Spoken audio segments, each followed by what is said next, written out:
Mesdames, Messieurs, Messieurs les représentants des Nations Alliées, mon premier mot sera en votre nom à tous pour dire merci au général Eisenhower. Merci d'être revenu 7 ans plus tard et de ne plus être venu en chef de guerre libérateur, mais en garant de la paix future. Et je voudrais vous dire merci à vous tous, mesdames, messieurs, à vous tous habitants de cette région normande, car sans votre présence nombreuse chaque année, ces fêtes commémoratives auxquelles le Comité du Débarquement a voué tout son dévouement, ces fêtes commémoratives ne seraient rien. Mais, habitants de Normandie, vous vous souvenez, vous nous... Monsieur le Président, Mesdames, Messieurs, quelques mots seulement. C'est un honneur d'être ici avec vous pour ces commémorations d'un anniversaire historique, DDay.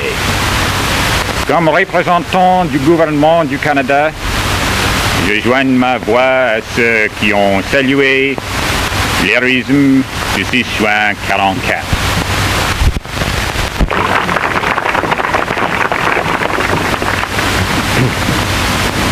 Monsieur le préfet, officier des armées alliées, mesdames, messieurs. Comme monsieur Triboulet vient de vous dire, je représente ici l'ambassadeur de Grande-Bretagne, qui regrette beaucoup qu'il ne peut pas résister aujourd'hui. Pour moi, c'est un honneur d'assister. Je suis très fier. Pour un officier britannique qui se rend en Normandie, ça représente une fois quelque chose de glorieux, quelque chose de triste.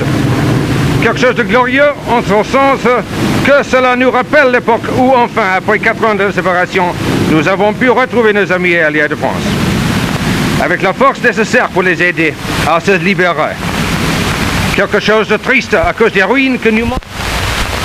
La parole est au général Eisenhower, commandant en chef de l'état-major atlantique. Le général vient à l'instant, avec son charmant sourire, de me prier de l'excuser auprès de vous tous s'il ne peut pas vous parler en français.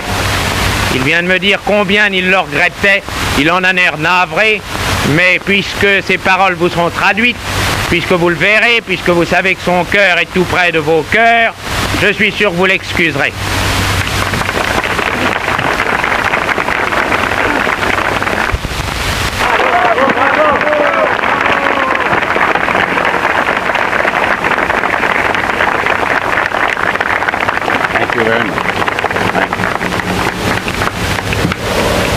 Citizens of a free world, the proudest, the most precious title by which I can address you.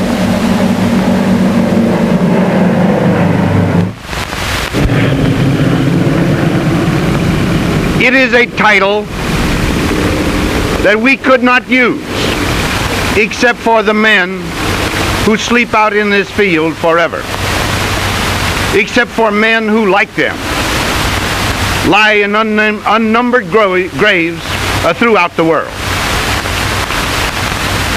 It is our most precious possession, and so I say,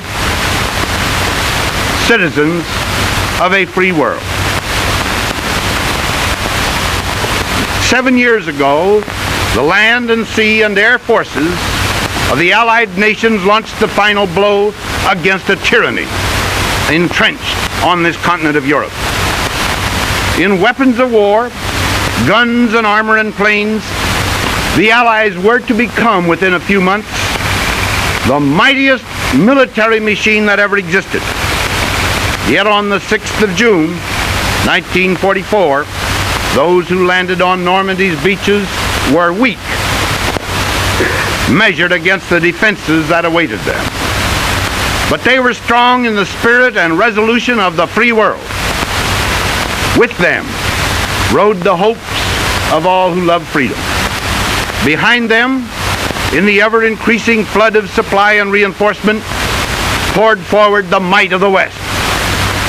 Ahead of them, in every town of France, they were assured a legion of friends whose aid and welcome would fortify their arms and hold up their hearts.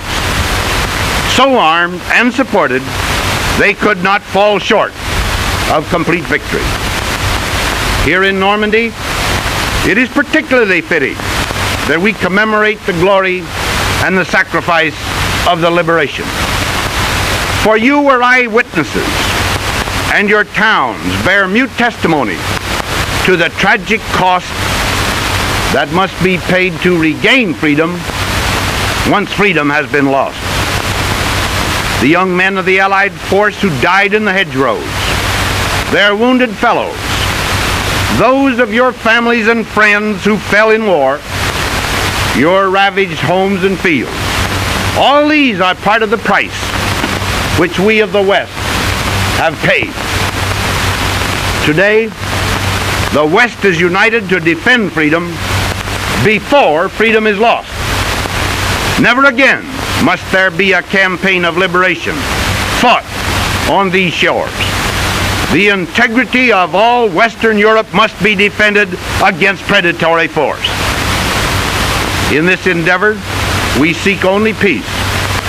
But we know, out of tragic experience, that peace can never be the portion of the divided, the fearful, or of those who would stand aside in the vain hope that the hordes of tyranny might overlook them. We shall be strong only as we are one. And we look to the future, knowing that the strength of the free nations can be built into an invincible barrier against aggression.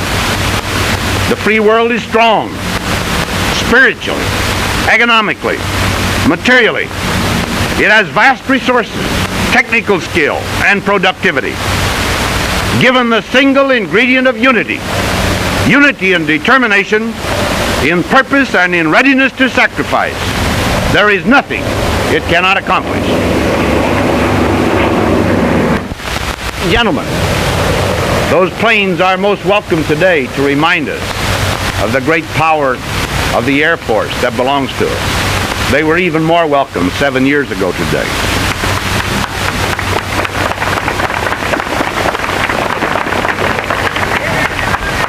Those who seek the enslavement of men strive by every means to set us one against the other.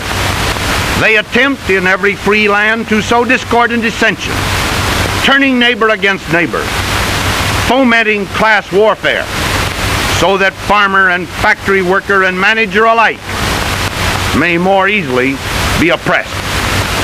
Within the community of nations, they use every device of propaganda to separate us, so that one by one we may be more easily incorporated into the regimented world. They shall not succeed. We know that we want only a peace among nations that will permit all men of East and West alike to live decent and productive lives. The rulers of the communist world say that their purpose is the same. But how can we believe those who talk of liberty when they permit no liberty at home, who promise benefits to the workers, although millions labor in their slave camps, who speak of peasant problems with mock sympathy after wrenching from the peasants at home their land and produce? How can we believe those who talk of peace while they support aggression in the Orient and arm Eastern Germany in the face of no conceivable threat? The free world's partnership for peace will endure because its high purpose is to assure, for ourselves and for all who in good faith join with us, the freedom demanded by the dignity of man. Freedom is not won